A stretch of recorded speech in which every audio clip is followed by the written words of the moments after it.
Ausad ahmar, wengi uliza kuna miti mpande tushaonyesha nini. Huu ndio mwamba mji, na huu unapatikana visiwani Unguja au Pemba.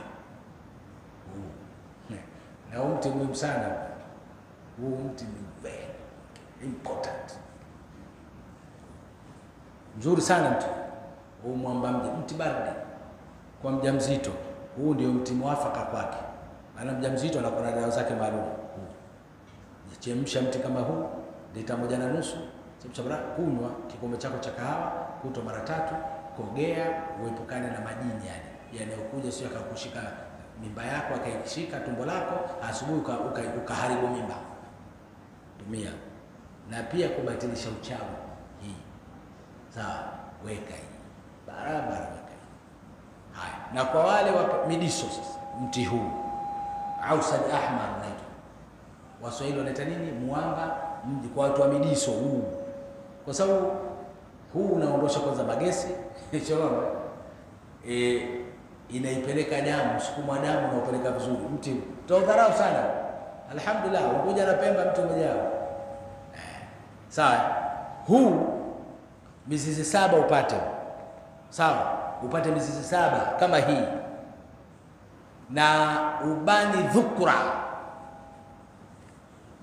vijiko 3 vya chakula. Ubani dhukra, vijiko 3 vya chakula.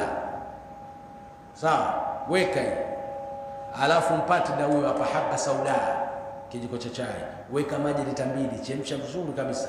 Chuja, itie kwenye chupa. Wewe unakunywa kikombe cha chai kutwa mara 3. Iwe kwa ndani ya yani chupa, na kusudia chupa ya chai. Kunywa kwa ajili ya kuweka sawa hii mizizi. Miti bwana, shafahamu hii. Na kama sio unangiri mzee karudi ndani, atatoka. Basi hivi kuna watu sio, kuna dawa ya kurefusha ni cheni kudanganywa nyinyi kwamba wewe ukishakuwa sio na nchi 50 ndio utamridhisha mke. Unaweza kuwa na nchi hizo 100, unaweza kuwa na gobole sasa, na pia ukawa huna ujana dume wa kumridhisha mke. Kwani mke usikia anaridhishwa na gobole? Nchi moja hiyo hiyo inaweza kumridhisha mwanamke. Ufundi mizungu tumia. Kwa nini? Kwa nini mwanamke kinachomsumbua nini? Ni yale maji. Futa ashue ndio linalomsumbua. Ukishalitapisha lile kaka sawa, ni lile tu. Sasa imaanishi ni wewe kuitumia, kujua wapi kwanza kwa kuguswa huyu mwanamke, kuguswa wapi. Na wanawake msilalamike, wanaume wote wanazo nguvu za kiume.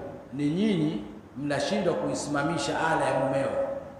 Sasa usipoweza kuisimamisha wewe, wataisimamisha wengine. Wewe kaa hapa.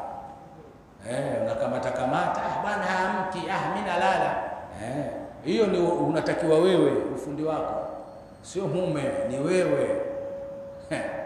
Hivi.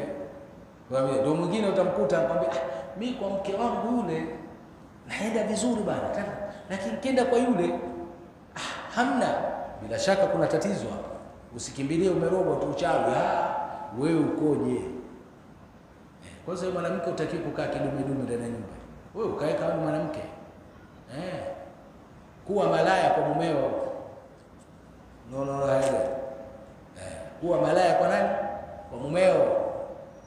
Jiachie, jiweke usafi, ndio tunaosema. Hawe mume anakuja chumba vurugu.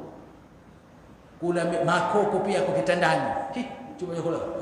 Hiyo midiso itakuja kishafujika. Kuna vyombo vya wiki nzima havijakoshwa. Akija tena yule mwanamke wenyewe, humo ndani ananuka vitunguu saumu, vitunguu maji, mafuta sio yaliyogeuka dizeli ya kukaangia samaki. Pata kwa nini hapa? Na wala acha kuleta visingizio mwanamke wewe. Nguo zenyewe hanikati, nguo yako hiyo hiyo ukanikuvaa. Uwe safi. Wazee wanasema nini?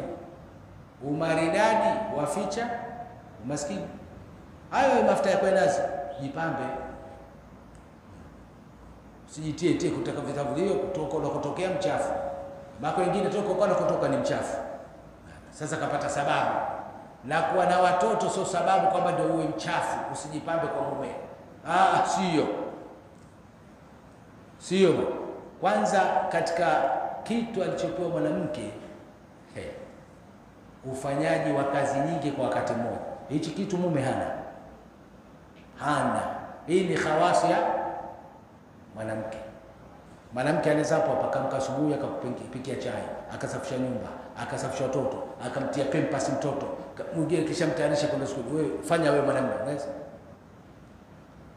Na jingine alizalishiwa hata ukiwa wewe mnene wa kiasi gani, anakuweka hapo mwanamke kifuani, anakupeta wewe, uwezi. Hiyo khawasi za wanawake hususia hizo. Habari ndio hiyo. Ibeleka. Kwa hiyo kunywa ibidiswa